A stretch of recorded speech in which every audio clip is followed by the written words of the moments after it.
नमस्कार, आप देख रहे हैं न्यूज़ पीआर। मैं हूं आदेश पुरी। आज 5 राज्यों में विधानसभा चुनाव का मतगणना का कार्य चल रहा है और अभी हम रुझानों की बात करें तो सबसे पहले वेस्ट बंगाल, जहां पर क्लियर मेजोरिटी की तरफ जा रही है तृणमूल कांग्रेस। लेकिन सबसे बड़ी बात, क्या ममता बनर्जी फिर से तीसरी बार मुख्यमंत्री बन पाएंगी?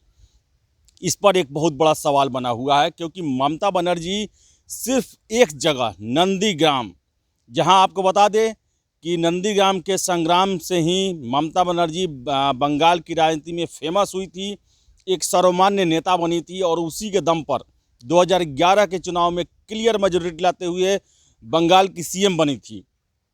वहीं से पीछे चल रही हैं और जितने भी अभी तक राउंड हुए हैं, आपको बता दें कि 15,500 के आसपास शुवेंदु अधिकारी, जो कि टीएमसी के ही पहले नेता थे, ममता बनर्जी को चैलेंज किए और नंदीग्राम में उन्हें घसीट कर लाएं और वहां पर 15,500 वोट मिले हैं अभी शुवेंदु अधिकारी को। तो वही 10,800 के आसपास वोट अभी तक मिला है ममता बनर्जी को।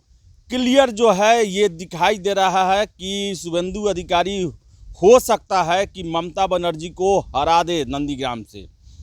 और बताएं आपको, जो रुझान भी आ रहे थे, उसके जो एग्जिट पोल आए थे, उसके मुताबिक भी शुवेंदु अधिकारी नंदीग्राम से जीतते हुए प्रतीत हो रहे थे, क्योंकि वो उनका अपना इलाका है, वहाँ पर लोग उन्हें पसंद करते हैं।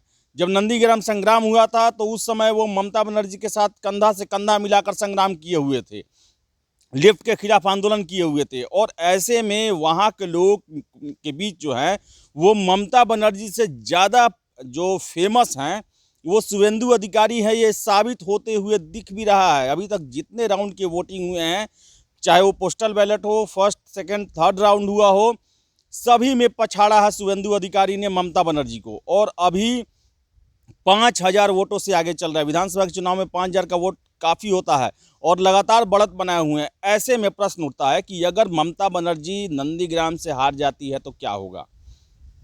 सबसे पहली बात कि पश्चिम बंगाल में जो है वो एमएलसी यानी विधान परिषद का कॉन्सेप्ट नहीं है, वहाँ पर इसका सीट नहीं है।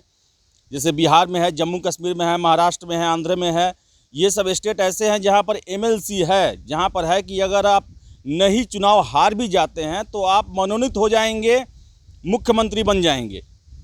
बिहार में ही देखिए, नीतीश कुमार जो है वो कभी भी विधानसभा का चुनाव नहीं लड़े 2005 से लेकर अभी तक, लेकिन लगातार मुख्यमंत्री हैं क्योंकि वो एमएलसी का सदस्य हैं।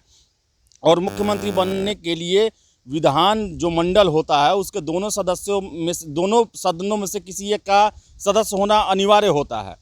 लेकिन बंगाल में एक सदन है, विधानसभा ही केवल है।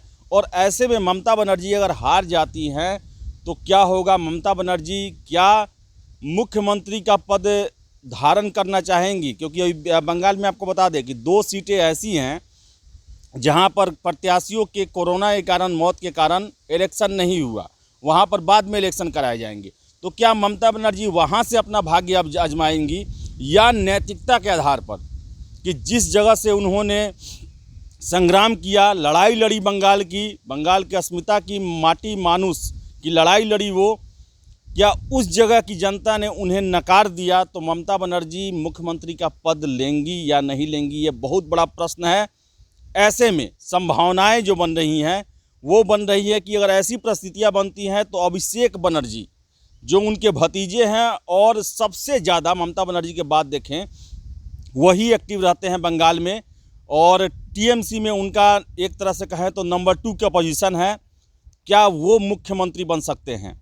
तो अभी का जो रुझान आ रहा है, जो अभी की जो परिस्थितियां बन रही है, उसके मुताबिक बंगाल में तृणमूल कांग्रेस बड़ी जीत की तरफ जा रही है और ममता बनर्जी अपना सीट जो है वो गंवाते हुए नजर आ रही हैं। हालांकि ये अंतिम परिणाम नहीं है, अंतिम परिणाम आने में भी समय लगेगा, लेकिन जो अभी तक राउंड चला है उसके मुताबिक यही लग रहा है कि ममता बनर्जी अपना यह सीट हार सकती हैं।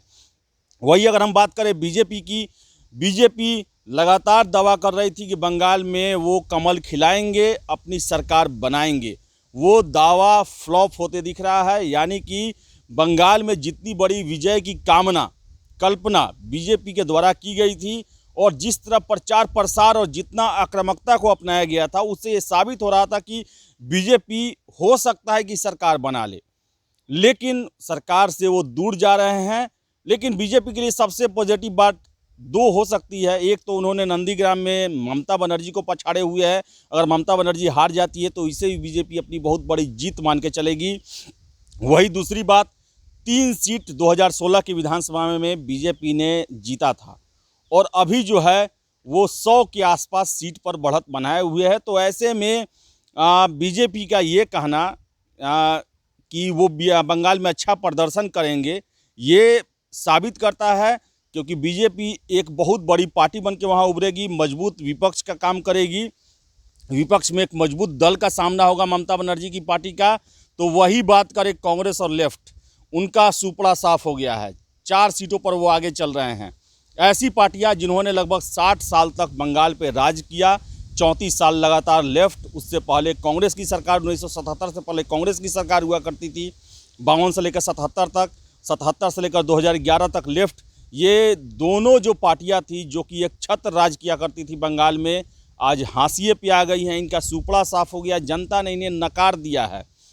और ममता बनर्जी में जो अभी विश्लेषक बता रहे हैं कि ममता बनर्जी जो है वो अपना साबित कर दी है कि बंगाल में उन्होंने काम किया है, बंगाल की जनता उन्हें प्यार करती है, बंगाल में उनका जो है एक काफ़ी बड़ा कद है।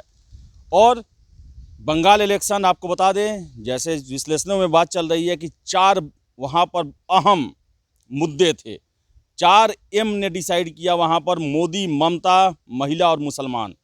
और आपको बताएं कि चारों फैक्टर कामयाब रहा। मोदी भी जो है अपना एक बहुत बड़ा वहाँ पर अपना छवि बना के आए हैं, ऐसा प्रशांत किशोर ने भी कहा कि नरेंद्र मोदी एक बहुत बड़ा फैक्टर है वहाँ पर बंगाल में, वहाँ पर बहुत लोग पसंद करते हैं उन्हें। और 3 सीटों से 100 सीटों के आसपास उन्होंने पहुँचा दिया, ये बहुत बड़ी उपलब्धि होगी बंगाल जैसे स्टेट में। और ममता बनर्जी उन्होंने साबित कर दिया कि बंगाल की सर्वोसर्वा भी वही है। महिला वोटर जो कि अभी तक के वोटिंग से लग रहा है कि खुल के मतदान किया है उन्होंने ममता बनर्जी के फेवर में। और वही मुसलमान वोटर की बात करें तो वो उसमें सेंध नहीं लग पाई, चाहे वो AIM करे, चाहे लेफ्ट करे, चाहे कांग्रेस, किसी ने भी उस पर सेंध नहीं लगा पाया। वो अभी भी ममता बनर्जी के साथ उसी तरह ईमानदारी से, एकजुटता से उनके साथ रहें।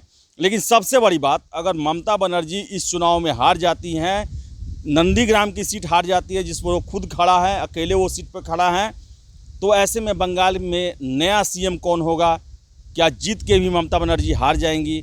अब आगे पूरा रिजल्ट ये बताएगा। लेकिन फिलहाल जो परिस्थितियाँ दिखाई दे रही है, जो रुझान आ रहा है, उसके मुताबिक ममता बनर्जी के हाथों से नंदीग्राम जा सकता है। वो इस बार विधानसभा अभी का जो चुनाव है उसके माध्यम से नहीं पहुँच सकती हैं।